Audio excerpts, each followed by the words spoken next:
Hi, this is the 8th video of the series of video that I'm going to explain about quantum computing. In this video, I'm going to talk about quantum error correction. So what is a quantum error correction? A quantum error correction is detecting a quantum decoherence. So what do you mean by detecting and what do you mean by decoherence? So there are two types of decoherence.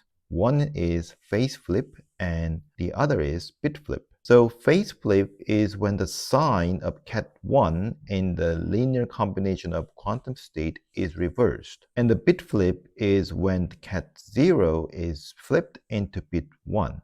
So in other words, bits of 1 and zeros are reversed. So phase flip is like you have unwanted Z gate applied into your quantum state, and bit flip is like unwanted X gate is applied. So by this reason, a phase flip is called Z error and a bit flip is called X error. So how do we detect a Z and X errors? We use syndrome measurement to detect quantum errors, like Z errors and X errors. So for example, let's say we have psi ket as initialized as +1 eigenstate of Z gate. It means if you apply Z gate to the psi ket, then it gives psi ket. Now let's try to apply X to the psi ket. Then it becomes -1 eigenstate of Z gate. So here are the computation. Important property of X and Z gate is that if you reverse the order of application of X and Z gate, you get the negative. And what happens is,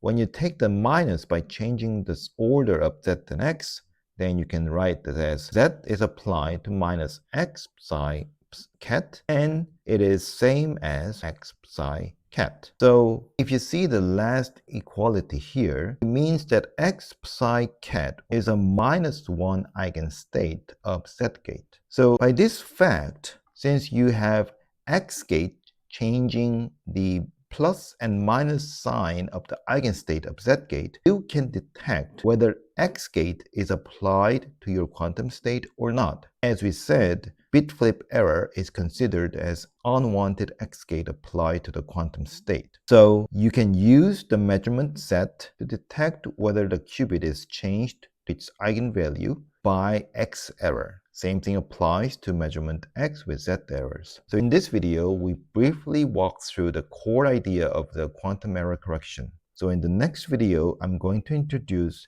the surface code, which is by far the most efficient quantum error correction. Thank you.